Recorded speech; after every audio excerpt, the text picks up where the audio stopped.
You are now listening to the Serious Growth Podcast with your host, Leo Costa Jr. Hey, everybody. This is Leo Costa Jr. coming at you from SeriousGrowth.com. Today on the show, we have Sparkle. Sparkle, how are you? Sparkle Soojian, hey, how are you? I'm doing pretty good. Hey, you know what? I was looking over your bio, and I got to be honest with you. I became exhausted going over your bio. What, do you have insomnia or what? What the hell's going on? You're like always busy. Oh my gosh, I don't know how I do it every day. I'm like, So, okay, I guess you're a Fresno native, but you went to Los Angeles to write and model, correct? Yeah, well, okay, so what happened is I moved in 2004, right after I graduated from Fresno Pacific. I went straight to LA and I worked for LA Splash. It was really cool. I got to interview people like Elton John. I interviewed a lot of amazing people. But then, I mean, being a writer in any town, it just doesn't pay the bills. So I actually got a job at a gym because I was like, I'll do this on the side or whatever. And I wanted a free gym membership. Yeah. Like kill two birds with one stone. So I just got a job there. They said, we're in the personal training department trying to sell training and you need to get your training certificate. Yeah. So I did. And what happened is I would give people the first personal training session at LA Fitness and then leave them with another trainer. Like I sold them the training package and they were like, we want you to be our trainer. I'm like, I can't be it. Even though I got my training certificate because my job was to sell training every day. Yeah. And I eventually became like the general manager for personal training at the LA Fitnesses in Los Angeles. Okay. Going back to the articles that you were publishing, what kind of articles were they? It was a lifestyle entertainment magazine, LA Flash. So I would go to a lot of red carpet events, a lot of galas, and talk about what was going on. And it was, like I said, everything was done in a very cheap fashion. So I'd be going, and then sometimes you have to take your own camera, take your pictures. Yeah. I didn't have pictures. So one time I took all these pictures, so I went, and the cap was on the lens. So just things like that you learn. I was like Paris Hilton's party, the cap on the lens. I learned how to just do all that, roll with the punches. I would get to wear cool, like furs and stuff as I'd go on the red carpet. So I got to borrow like really cool clothing that I get to wear that night, just borrow from the night and get back the next day. So that was exciting. Nice. Being a small town girl, a big city girl. No, that's pretty cool. And then you got into acting and modeling. So So when you got into that, were you still doing your personal training? Personal training is what I've been doing on and off for 15 years. Okay. I started acting. I have a theater degree from Fresno Pacific, so I was in all the plays there. I started into some commercials. My first star was in a Blink-182 video when I was 16. This song, All the Small Things. And because we live in Fresno and not a lot of things happen like that, the radio station New Rock 104 played. They paid for us to get a limousine after that video. So I was like, wow, this is so cool. But then you move over there and things like that happen all the time where you're in music videos. So I did both and, helped out with stunts, knowing to be physically fit, helped out to where I've never had a stunt couple of times. Well, it sounds like you're a hustler for sure. What kind of modeling did you do? Runway? Mainly. I'm a little short for that. Oh, really? So I'm a little short. That's why you always see me in heels, so I'm a little short. So I do a lot of fitness. Fatazo is one of my main sponsors. Or actually, the woman that created Fatazo is from my son. Oh, really? Yeah, so it's an activewear line. They just started bikinis, and they just started these awesome waistbands. So yesterday when I came, I was like sweating it out with these awesome, because I've never had a waistband before. So I started it with this one. So what that does is it heats the area up, makes you sweat, pull a little water out of your system. Oh, yeah. Yeah, I was very sweaty after working out with this yesterday. Yeah. That could be used as something you can put underneath your dress, right? Hold you like a bustier? No? Well, then it would just be the hell do I know? The whole night if you went out like that. Oh, yeah. Good point. Never mind. And then, okay, so you said you got on a Jimmy Kimmel show. Tell me about that.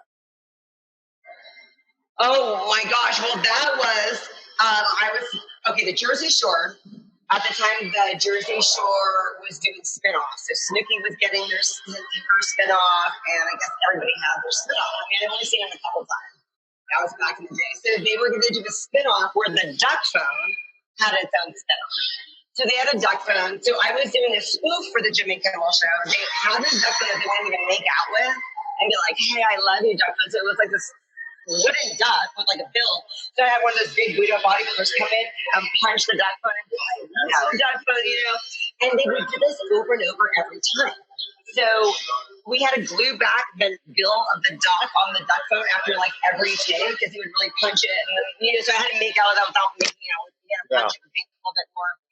We had it staged. I guess, I have that Jersey girl look. So they wanted me to play like, just like kind of a Jersey girl looking girl. And like he was like a Jersey guy looking guy. And it was right when the Kardashians were coming out. So before I was identified as like the Kardashian, I got identified as Jersey. As a, it's really short. So were you actually like a guest, like on the couch, like the chair next to him? I did the speech. So I did the whole acting. I never was next to him, but I spent a lot of time in the green room there. He would just invite me back, and I got to do all the parties. But I was never actually interviewed together with an acting school. Okay. Yes. So that's what I was doing. Hey, you never know what sets off a career, to be honest with you. You don't. Right. Know how you're discovered. Okay, so now you're doing a talk show featuring local talent. So what are these local? I know I was on your show and I loved it. I really had a great time. Well, you are local talent, so it was a kick to be on your show. And so what, like different, where do these people come from? What kind of backgrounds? I mean, I'm from the background of training, but what do you do? Just any talent? So what I do is the focus of my show is people doing big things in a small town. Because right now, so much stuff is happening in the Central Valley. When I left here in 2004, nothing was happening, but we only had one acting outlet. Alan Autry had Rodeo Lane Productions. There was like one film for that, like one, there was one thing for everything. That's it. We didn't have options. It was like, this is what you do. This is where you go if you want this. Where you go if you want this. I come back 15 years later and then, the red carpet's roll out. We have all these opportunities now and all these options. And now people are doing everything. And I think it's amazing how Fresno grew. And I'm like the perfect example of someone that saw what it was to what it's done. Even GB3, we didn't even have that. Then we had George Brown Fitness, George Brown Sports Club, and there was like a couple. And now there's like, we have 6 good locations spread out that we can go to anywhere. Not in Visalia yet, but that's what you're for. Yeah. You know what I mean? So it's like, in the Fresno Clovis area, we have 6 of these gyms. And like even you have, now gyms are growing in Visalia, as you know. Yeah. The whole Central Valley is growing in a way it is. Not. With that being said, when I first started in '82, there was no one doing it in my area. Like you said, right. If you take a look at it now, it's like on every corner. There's all kinds of people. And that's good. I mean, I know for business owners, we're like, oh my gosh, that's good because it's growing. The concept is growing. People are working out. The more people get in the gyms, the more all of our gyms do better because, some people, I know a lot of people in this town that don't even make a lot of money and they want to have 2 to 3 different gym memberships. Yeah. I'm a little too cheap for them. A lot of people love they want to have their options. No, and look, the fact that people are coming into the area, competition always is good. It's going to make you either better or you're going to drop off. So I see it as a good thing. I'd rather that happen than not having anybody do that. That tells you that right. That. So I'm good with that. Yeah, that's what I was saying. People want to have multiple gym memberships. It just gets people in the idea we have to have a gym membership in the first place. Yeah. So now I'm reading. You are completing 10 movie projects. Okay, what kinds of movies are those? I want to be in. Okay. Most of them are short films, but I am working on a feature right now. Actually, filmed in my son. It's called The Bad Seed. That's a remake of the 1955 classic about an evil child, an evil little girl that. Kills people, but it's not like one of those modern day science fiction where it's like something in her. It's more like going off of like, this is how she is, like kind of like the whole psychopath versus thing. And this version I'm doing is so amazing because they're really channeling that. They're channeling that maybe she didn't inherit it from her parents directly, but she inherited it from her ancestors of the student generation. Oh, way back. And we're really going into this weird psychology of it. I love it. I play Miss Fern, the teacher. And this is the first project I've done this year where I was like, oh my gosh, am I good enough for this role? Because the acting is so astounding. We're dealing with a lot of very serious subject matter. Children that are murdering. Oh, yeah. The kids that are murdered, their parents are reacting to the fact that their kid died and this and that. So it's so emotional, dramatic. It's a little bit draining at the end of the day. We come off the set. And, you're entertaining the kids in between that. It's like, hey, how's it happening? It gets all serious and this kid just killed somebody 2 minutes later, So it's a very interesting dynamic that I'm excited to be a part of. It's a very interesting experience. I don't know if I told you when I was on your show, but I did a audition for Bodyguard. Remember that movie? Of course. Yeah. I lived soundtrack in 92. Gymnastics. Used to listen to that on the way to gymnastics. Yeah. So anyway, how that happened for me was I was in those days, I was down training Kevin Costner for Dances with Wolves. Okay. I knew Kevin from high school. He came to my high school for 1 year. Okay. And then of course, if you look in the yearbook, Costner, we're next to each other in the yearbook, as it turns out. But anyway, that's another story.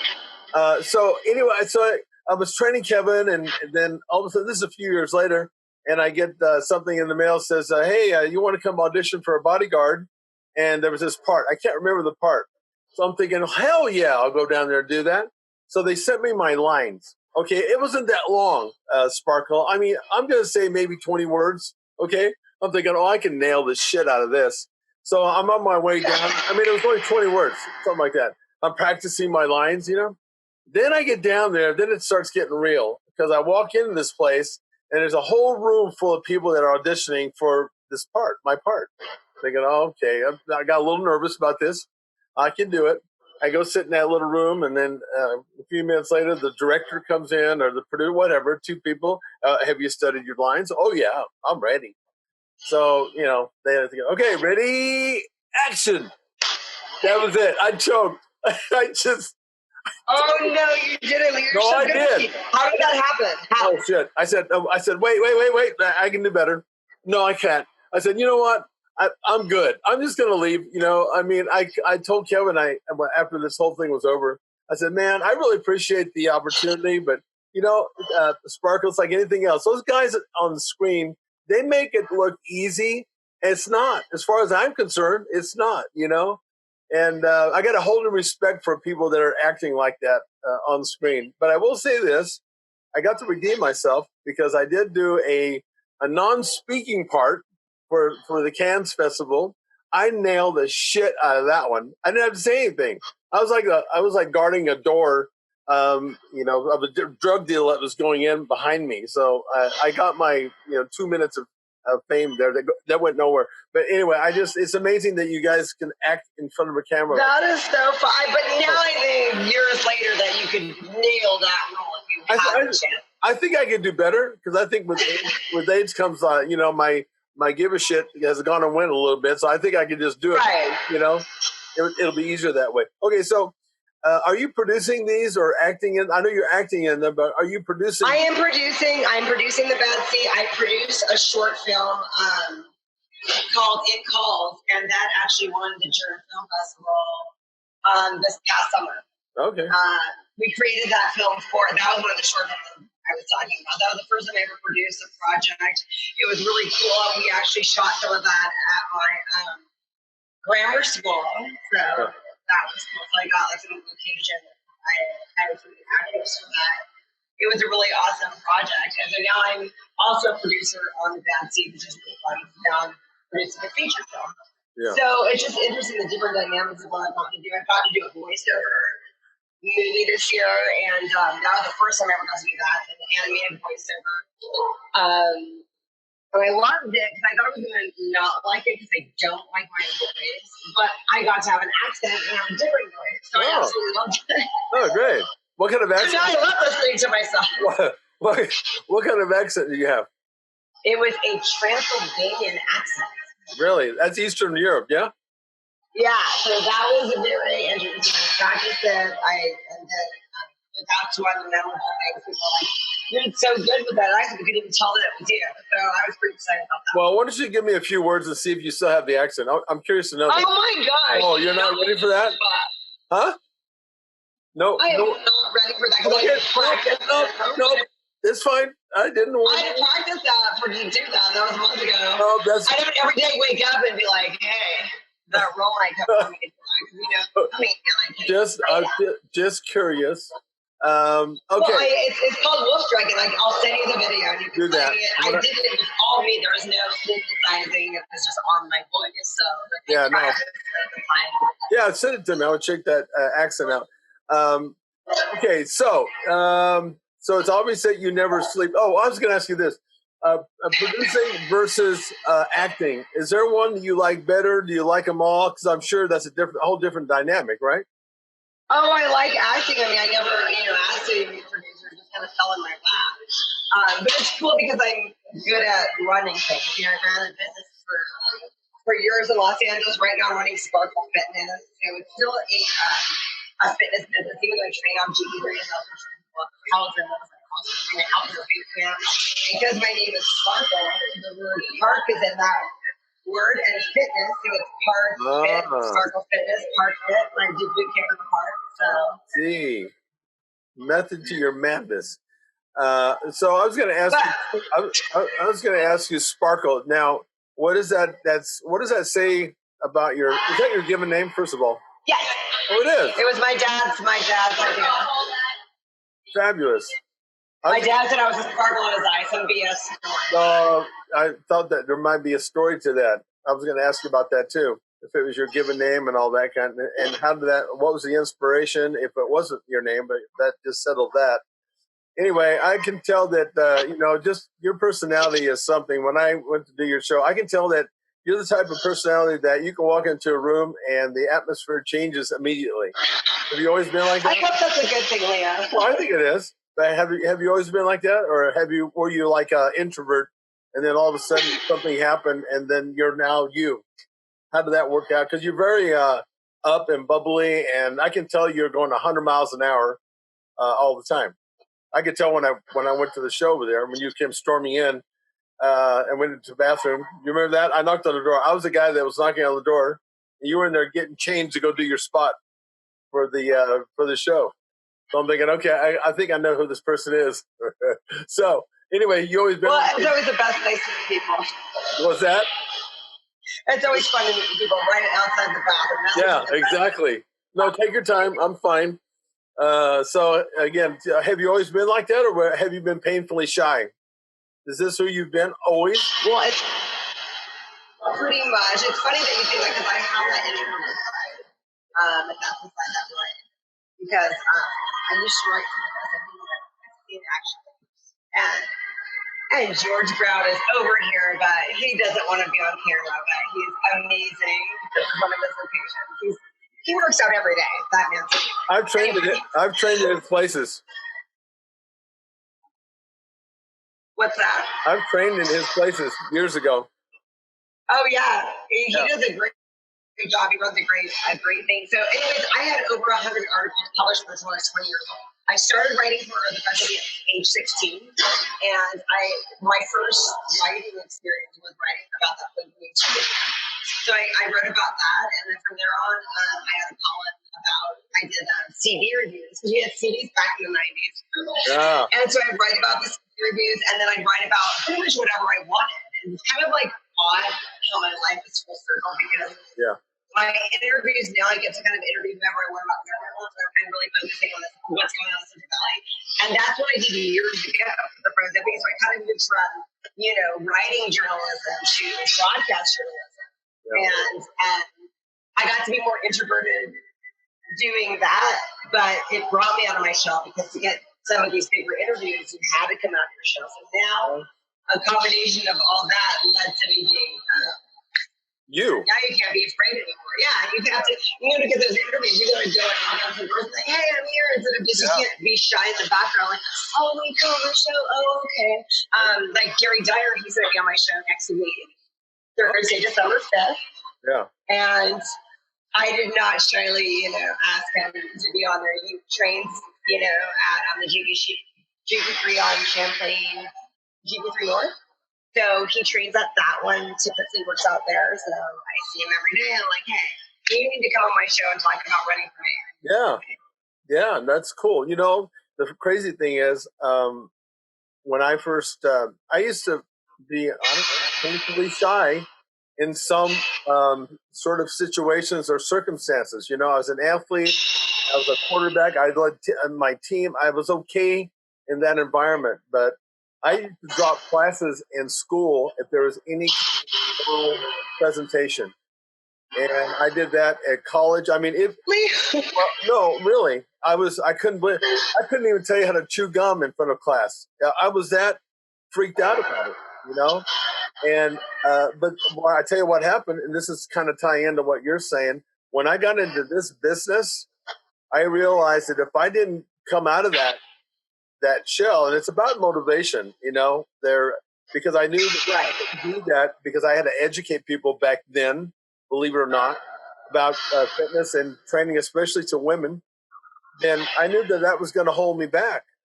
And I worked through that. And here's the crazy thing that I found is I didn't know how good of a speaker and how good I actually was in front of people. I let my fear just really just hold me back, And once I learned that, I thought, well, son of a gun, I didn't know that I could do that. What a boost of confidence, And now you're great at it. Now you're like made for that.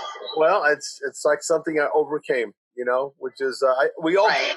I keep going back to the motivation has to be greater than the obstacle. It's like that even with bodybuilding. That sport is so unforgiving. Very much so. If you don't have enough motivation, you can't do that. It's impossible. And I've always used my bodybuilding background, especially to move me forward in every other thing. It taught me so many lessons, and that's just one of them, And so it sounds like you came out of a shell too. So, okay, so let's talk about you being a trainer now. I know that you started way back when. So what is your end goal as a trainer when you're working with your clients? Right now, all over the map of my clients, I have a lot of people that are older. And it's really amazing because back when I was in LA, most of my clientele was younger. Like I said, I was managing gyms and managing training at all of those gyms.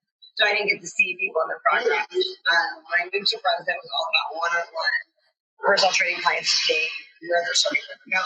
So right now, a lot of my clientele is older, and it's so amazing. Like what I've learned is that age does not matter at all as far as the setback. And a lot of my clients, I'm talking like 7, are actually stronger than some of the younger ones. I was training a teenager all of last year. She was 17 years old. She turned 18 while we were training, and her stamina was just so much. She wasn't super overweight, just a little bit. She wanted to shed some weight. But my 70-year-old women, they have so much stamina. There's so much strive to just go and do the best they could be and do their best. So that's what I really noticed. And I really love that these older women, nothing holds them back. And they're giving this is everything. This is prolonging their life. And I think that's just so fascinating. It motivates me because I'm like, when I'm that age, nothing's going to hold me back. So it's funny because they use me to motivate them, but they're motivating them. I've told my clients the same thing. Going back to the 17-year-old, I have to tell you, over the years, here's what I've noticed. I think the young kids, it's a sign of the times. They're too damn coddled. They're too damn babied, and you're right. Us old timers, we're way stronger mentally and physically in some cases. And that's true. That's what they say about the mentally. Yeah. The mental is physical because it's a body. Yeah, it's true, man. And like you said, I learned a lot from my clients when they they thought that I was inspiring them. It was actually the reverse of all that, So it was always real cool when I got that feedback from them. So do you train your clients every day, or is it just so many days a week? It's just a few days a week. There's nobody I'm training every day, and then my upper boot camp is a couple days ago. And that's really interesting as well. They improved so much my boot campers. And a lot of people get afraid when you hear the word boot camp, they think, you know, we're in the military and they're going to drop and give you 20 every 2 minutes. And it's, you know, it's a little bit different. Yeah. Exercising outside. Yeah, I have all the ropes, I have the tires, the weights, we do the whole shebang. So we are doing a lot of intense, you know, all of that. But it's not, it's something that everybody can do. We do an amount of start rotate, you go and rotate. Nobody's watching you. Again, it's all this fear stuff. A lot of people don't go for things because of fear. I know a lot of people are doing gym because people don't look at them. I try to explain how egocentric everybody is at the gym. Like, no one's going to be looking at you at all. Right. It's a hard, So come join. yeah, it's a hard thing to get over. You know, one of the things I learned right off the bat was that part of the goal is just to get them in through the door because they are intimidated. And I you know, and it was hard for me to understand that until I went and did my my photo shoot as a bodybuilder at Gold's Gym in Venice Beach, where all the pros are. Man, I was like, so that gave me a whole different perspective when I was training clients, and I was more empathetic about that, you know. And of course, I think what you're saying is like I made sure that I developed a program for them that they could do, because that was part of them getting over that and getting that confidence. It's like with me learning how to speak in front of people. It's like, oh, I can do this, you know? And I think that's really a mark of a good trainer when you're empathetic to that, and where you can make, it doesn't matter what client that comes into you, it doesn't matter what walk of life, you have enough skill to put them at ease enough to at least want to come in and give it a try. That's half the battle. Yeah, I'm bad. I tell really inappropriate jokes sometimes, so that's what kind of puts them like down facilities, and they start laughing. You know, these are 70-year-olds. I think people think that they've lost their sense of humor, and they want to work out and they want to laugh. Yeah. And I kind of provide both. So, but yes, I tell a lot of jokes, and I'm like, oh my gosh, I'm just I'll be laughing. Well, that should be a part of it. You know, the thing about this is in my studio, for example, that where my trainers are training, it's always been about, I said, look, the number one thing is, because when clients come to you, they have these goals that they are trying to achieve. So that is always a priority. In other words, I always made it a priority that when you come into the gym, I was going to give you the very best workout that I could possibly give you each and every time. But that didn't mean that we couldn't converse, engage, have fun. And we do. In my facility, I mean, it's we're sarcastic. Everybody knows that coming in, and it just puts everybody at ease, you know. And that should be a part of the program, because if you're just this drill master, you know, that's all up their butt and it's so serious, I mean, you're not going to have clients that are going to stick around for, you know, that long a time. You'll have a very small group that's willing to tolerate that. And I see that's the difference between me and other trainers. I'll joke around and be like, why do they look so miserable? Yeah, true that. And they'll be, because we'll be doing like just as hard things. Like we're doing hard things, but like I said, there's crazy. People want it for like anything, and that's what they're doing. They're treating it. Sometimes people treat, you know, if you treat people like they're going to act a certain way. If you treat people like they're overweight, can't do things, they're going to act a certain way. So I just treat everybody like they're young and able, and we're going to have the time of their lives, and then these things start acting up. Yeah, no, I agree. I think that's really a smart approach. So is there a certain group of people that you work with, or do you work with across the board? Do you work with athletes, or I know you're saying that you work with an older group of people, but do you work with different walks of life, athletes and people that have been hurt or anything like that? I've done a lot of rehabilitation. You know, it's funny. I've gravitated towards a lot of like older people and a lot of rehabilitation work. I'd love to work more with athletes. The one thing I have done is some of these bodybuilders that have been competing, I will give them a very intense core ab training workout. So some of these big muscle men will come to me just for abs, because that's my forte, and that's why I spend a lot of time. That's the most neglected muscle. Nobody wants to do it. These guys come in, they're like, oh, you gotta compound this. That's easy. How easy is it to do bicep curls? That's easy. It's fun. But doing abs, the most intense ab workout, that's not fun. No one's like, hey, let's do abs. Yeah. So that's where I come in. Oh, I'm like, good. This is what you get. Your body's perfect, except you're kind of pregnant. I tell them that. Yeah. And I'm like, let's get that off. Let's not get, you know, we need to have some good pre-workout abs. That's what I like. A lot of these men, on that. And I forgot they're just all about getting both of your, and they're forgetting to sit down here. Yeah, that happens. And, and obviously. Have you noticed that? Yeah, well, and the thing about that is your weaknesses are glaring once you get on stage. So many bodybuilders don't pay attention to all that kind of stuff because it's easier to train the show muscles and the muscles that respond, and it's hard. Right. It's hard. And it's more fun. Yeah. So it's hard to train the weak body parts or the body parts you don't care. That's where all that discipline comes in. So you're filling a very important void for a lot of these athletes like that. Were you ever overweight? No, and people ask me that a lot, and I know that would be a better story if I could say, "Oh yeah, I've always been active my whole life, and I was in gymnastics very young, and it's always been in my blood to just work out no matter what. So I can't lie and say that I was overweight. I've always had a pretty decent. I've let myself go a little bit. Never too much. I could never actually say that I was fat. Well, but let me say this: I trained a gal way back when, and she had the opposite problem of people who are overweight. She had a hell of a time putting weight on, and she was just as frustrated as some of the people that I worked with that were trying to drop weight. Oh yeah, I've seen those people. Yeah, for sure. So I said, "Oh yeah, great. You have the best of everything. You can eat whatever you want." But she said, "No, I'm trying to keep myself from being too skinny." I'm like, "Okay, whatever." But I guess when you have the problem of being overweight, you think it's more important than the person who is skinny that's trying to put on weight and that can't keep weight on. But they're both the same. It's a struggle both ways, I think.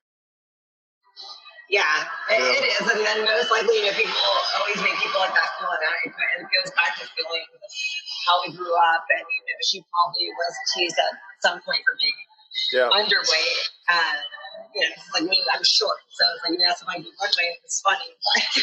But, but I would learn how to work it. I'm short, but, I'm still modeling. I'm making money to represent the Tazo. And, she pays me very generously to wear these waistbands to wear her workout clothes. And it's good quality, so I enjoy it. And, wearing good quality stuff and getting paid for it, it's fun. Who doesn't want to do that? You get free products and you can have a good time wearing it. Rocking. Yeah, no, that's good. So as far as your training is concerned, I'm back in the industry again, and my products were called and are called like Serious Growth is one of the training courses. Big Beyond Belief. Okay, now here's the thing that we're trying to. Again, I'm back into educating. Did you see that? Something almost killed me. I'm back into educating people again, and this time I'm talking more to the women as much as I am the men, because here's what is not happening from my perspective. And again, I don't know if you're seeing this. I think that if women want to get in the best shape that they possibly can, they need to train as a bodybuilder.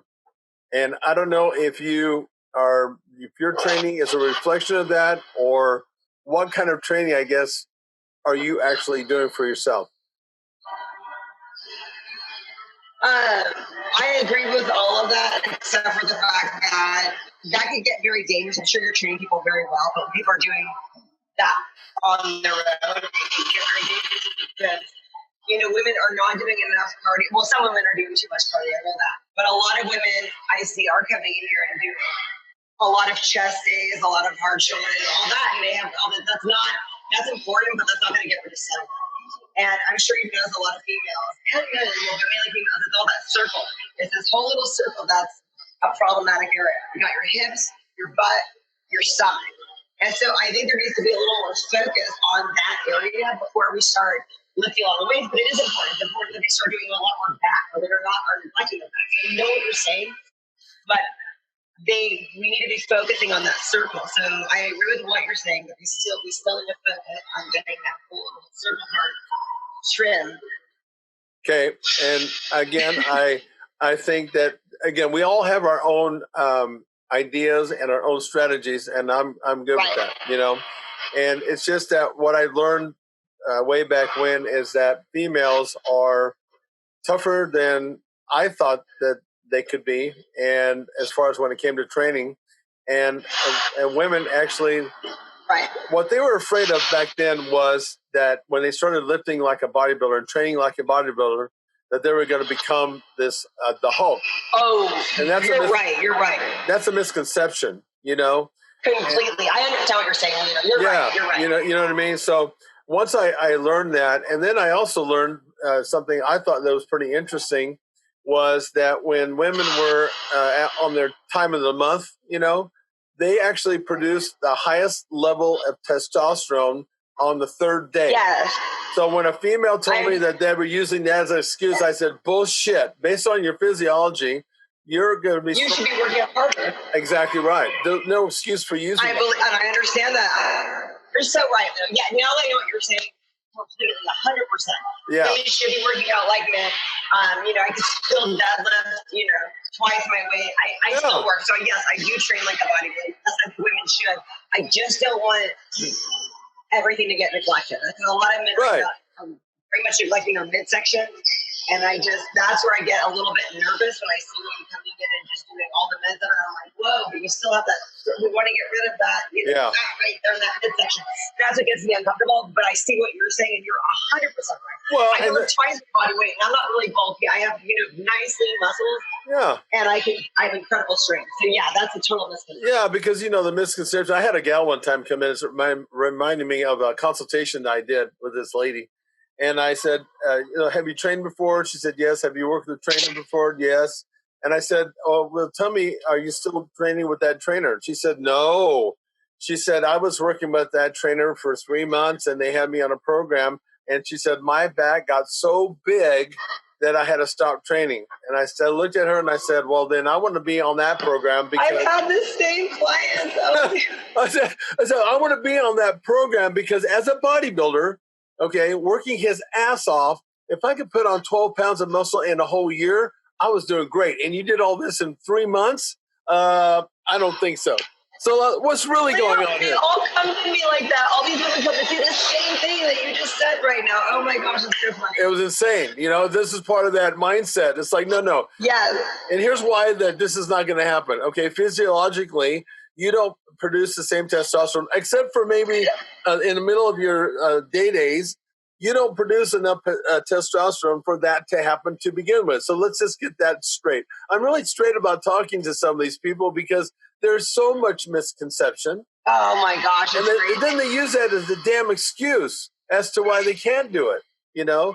And the truth of the matter is, even if you were training like a bodybuilder, and you should, when you start changing the relationship, you're going to put on a little muscle, but for goodness sake, you can control that too. It's going to improve that circle that you're talking about because a lot of that's fat. And when you change the relationship between the muscle and the fat through your training from head to toe, you're not doing a partial body workout. If you're a legit trainer, you're making them train the whole body over a period of time. Right? You are, Yeah, so you're going to actually improve that area. So, I mean, again, I think what you and I are talking about is that there's just so much misconception and just a lot of detail that's left out in the industry that sometimes no one's talking about, or shockingly, a lot of these trainers are not talking about. And it's you know, again, that's part of the reason why I came back. I was reading on Google a lot of these trainers that come on, the social media stars, I call them, you know. And it's like, what the hell? You know, I can tell by the articles that they're writing and the way that they're, you know, going about their programs that they really don't know what they're talking about. And they're passing that on to their client, you know. So it just goes on and on with the misunderstanding and all the confusion in the industry, right? Well, and some of the problem is too, and I hate to say this, but a lot of it is just being young. I mean, you learn so much as you get older and you experience more. So at the height of my training, I sent you a video that I think you'll play excerpts of during this. But I actually, when I was 21 years old, training, I met with Ori Hoffman. He's the inventor of the Warrior Diet. And I was the first female to get certified in the Warrior Diet training. And we traveled and taught people this very intense workout. In that video, you can see shoulder presses. I got really strong working out with it. And we were training anyone from housewives to Navy SEALs, the same program. So that's what I believe about training everybody from a spectrum. So I sent you that video. It was on Fox News. for it. We got interviewed about you're little, you're training Navy SEALs, you're training Hellfire, you're training this and that. And I'm like, yeah, that's what we're doing. We're training everybody this intense. So I was working with the best, doing the best training. So if you saw that, you're like, wow, my resume and bio is very impressive because that's an experience. Interviewed by Fox, we did all that. It does look good. That is a good, well, that part of the video. I sent you a video of currently.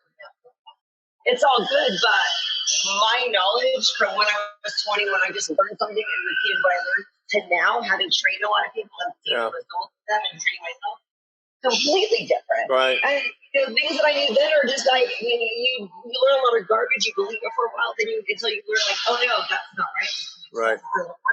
And then you have to retrain yourself. And that takes time. Like I said, I've been doing this for 15 years now. But me as a trainer now versus me as a trainer then, yeah, it looked good. Yeah, I had great opportunities. Yeah, I think I was amazing. But I'm so much better now. But, I wouldn't have, but the videos then that I wouldn't have social media like back then when I was 15 years ago. It would have seemed like I was all what you're saying about these kind of trainers. It would have seemed I would have been one of those trainers. Well, and the thing about it is this, we all have to go through that process. There's no question about that. And what's his name? Albert Einstein has said it best, and my dad also said it in a different way. Albert Einstein said, true knowledge is through experience. And that's exactly what you're talking about. My dad said it in a different way. He was as good as Albert Einstein because he said you can't replace first-hand experience. So he was saying the same damn thing, So it's like and I said in some of my blogs and when I talk to younger people, I said, look, you have to go through that process. You're going to be young and dumb. You really do. And you got to suck to get better. And unfortunately, sometimes your client, is at the end of all that. But you got to start somewhere. I mean, otherwise, you really do. But I always, not only did I learn a lot from my clients, but I learned it mainly from firsthand experience. I know when I became a trainer, one of the things I wanted to do is I wanted to be, when I was training my clients, I wanted to know everything about training so I could tell them ahead of time what they were going to feel, because that gave me it gave me some credibility that this guy, you know what I mean? And yet, even with that being said, like you said, when I first started, I thought that everything was black and white. I was certain that this is how you put on muscle. And then as I went on, I look back and I'm thinking, oh my God, it's actually more gray than it is black and white. I mean, some things are absolute, but not really. Most things are not, as far as I'm concerned. And it's what I like about it to this day. Sparkle is I've been doing it now in the industry for 38 years, and I've been very lucky to be able to train like everybody. I mean, seriously, people who have been accidents, stroke survivors, athletes, actors, and I love this stuff as much today as I did back then. And again, getting back into the industry, we just got back from a huge, and I would suggest that you go see that because I was really impressed by this. It's a natural Mr. Olympia, and they had it in Vegas. They had 60 countries there. It's actually International Olympia. They had 60 countries there, and it got me all fired up again. It's like, okay, yeah, I'm going to put a jetpack on my back, and let's do this again. Because it's all about for me, it's all about teaching and educating people and passing that forward. And that's how I stay relevant. For goodness sake, I don't want to go to the gym and be, in the gym and lifting weights and posing anymore. I'm over that, Right.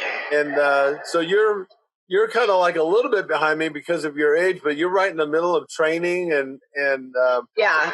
So where do you see yourself going from here as far as your future with all the stuff and all the irons in the fire that Sparkle has? What the hell are you going to do now? Definitely every day you do the best you can. You learn, every day. Yeah, I'm teaching somebody and I'm learning something. Anybody seeing something. So I'm using all of that to utilize my talents. And like I said, I'm 36 years old now. Not afraid to say that. And it's, great. My acting is going as stronger than ever. My clientele is rising. I'm not turning people away. I still can always see clients.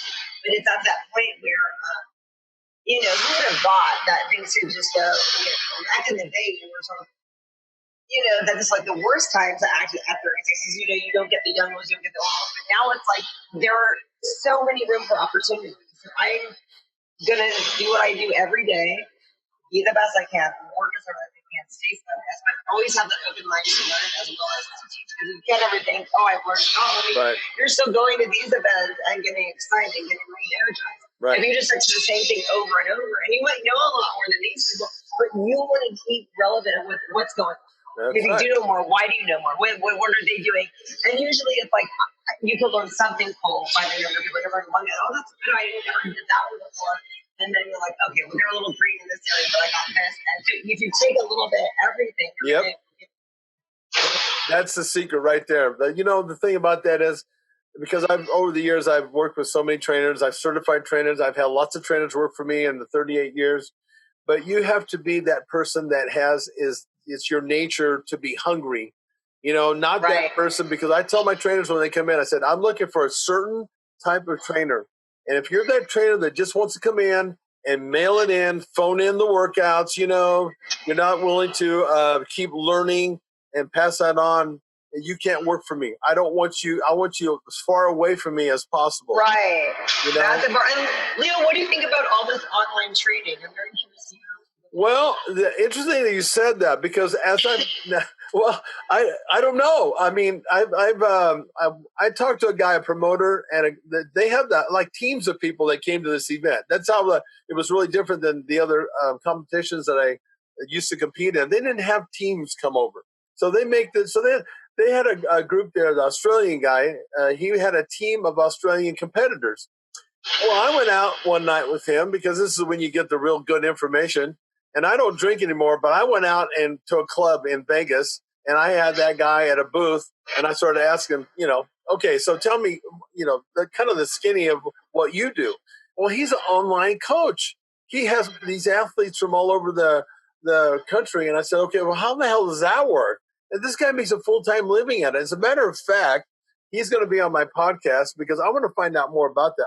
I'm actually calling him today at 3:00 because I just got from this event, I just got somebody that reached out to me from India that's doing a show in April, and they want to know if I will work with them. So I'm going to I'll let you know. I mean, I don't know. I don't really know how that, I mean, with technology and everything, like with Skype and like with you can do video now. I can see where you can actually engage in a way that I never could when I first started. I mean, this is very useful to be able to analyze people, you give them a workout, but I don't really know the end result of that, how that turns out. I don't know. How about you? Have you had any kind of experience with that? No, this is where I'm an old timer like you, Leo. I'm just so old school with all of this stuff that, and if you're like, well, you can make so much more money if you do this and this and your online business, and I'm like, but I wanted some results, and I mean, I feel like anybody could set up on a camera and do this with me. My video that I sent you is a very interesting training video, but I'm doing a lot of intense things that if someone goes and tries to replicate that, they can actually get pretty hurt. And I'm not sure, I show people over and over when they're in front of me, the exercise over and over and over, and they just want to find that, and they're still not getting right. Like, look at this, your elbows are the wrong, like, this is wrong. And I'm critiquing them after I've been doing this, and really, I'm like, you guys not watching me at all? Am I just doing my own workout here? So I can't imagine in an online forum when they're doing that, if you're talking and you're not there critiquing that, oh, no, you're doing it wrong, that makes me nervous. Yeah, I agree. I totally agree. I'm going to find out. I told the guy from India, I said, you know what, because he's getting ready they have these different categories like all over the world. He's doing it for a modeling. They actually have a modeling category at this event. So, and he sent me a photo, so I know exactly how I have to train them, because I used to get that like with Kevin Costner. He told me exactly how he wanted me to train him. He said, don't put 1 pound on me because I have a certain look. And if you put 1 pound on me, he was emphatic, man. He was serious, because it's his career. He said that will make me look, it'll change my look on camera. So I learned a lot about that stuff as I was training people, which kind of goes. That's a great experience. Well, it is. And it goes to your point about how in the hell do you do this online? Because it takes a while for people to learn this stuff. So I don't know. I can't tell you how this is going to work out, but I'm going to do some fact finding and see, because I'm like this. I don't mind. Listen, I always have wanted to make sure that the heart of where I come from is about the workout and it's about getting you the results. But I don't have one an issue with making money either, and if I can do this and give you the result that I think that you deserve and make money at the same time, I'm in. I just don't. Right. We'll see. So I will get back to you on this.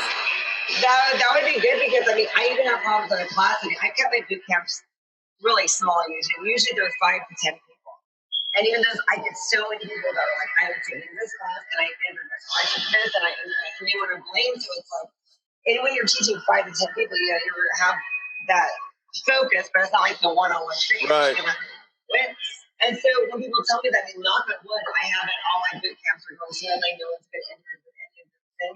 But what if, I'm doing this online stuff, and we get Sparkle Soojian, now we can't walk anymore, now we can't, and then it's like, then my reputation's getting ruined. Exactly. I wasn't even helping them do it. I have no idea what they were doing on their own. They just showed them what I was. And that makes me a little nervous. And it should. Yeah. It should.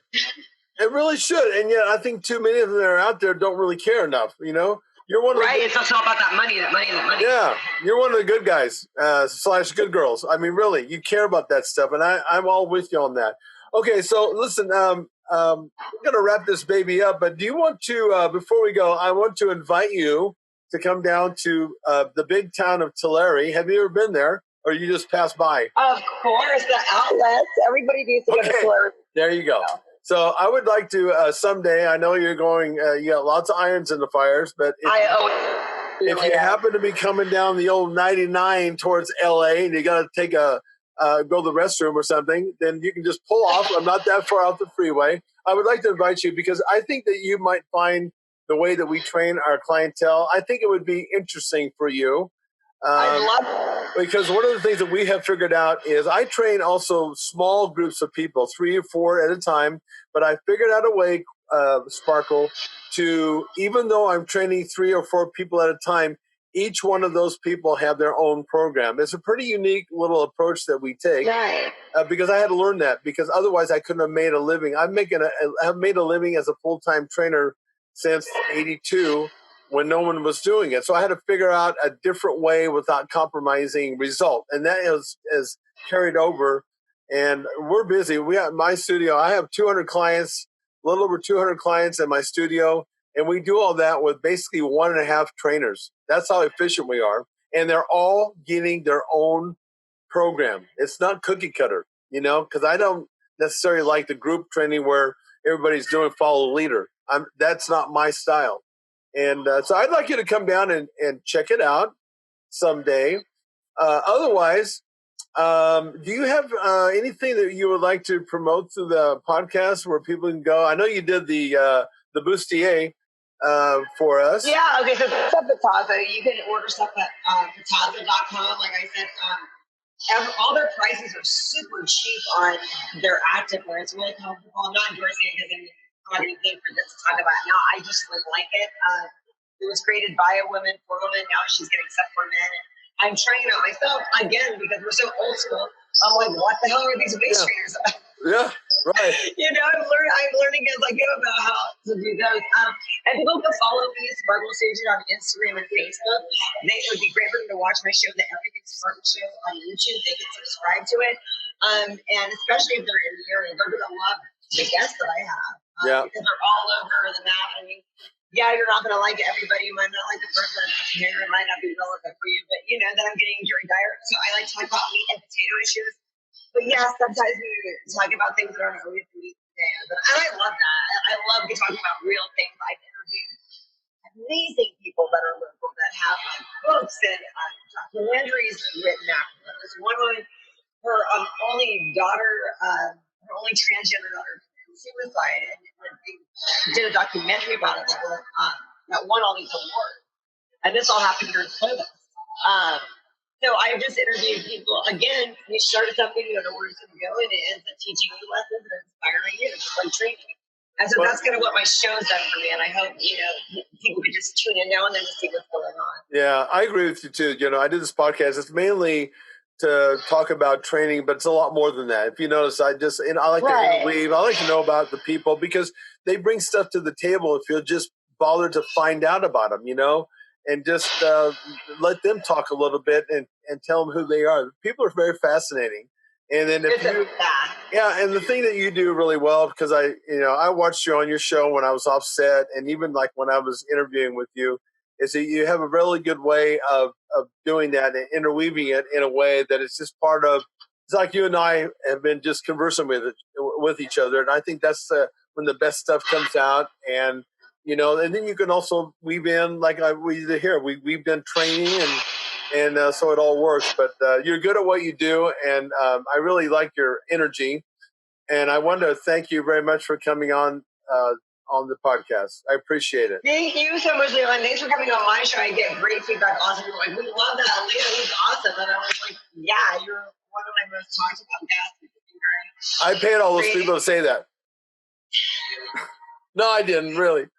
I'm the only one that says you're Eric Roberts' doppelganger now, so that's it for me. Oh my God.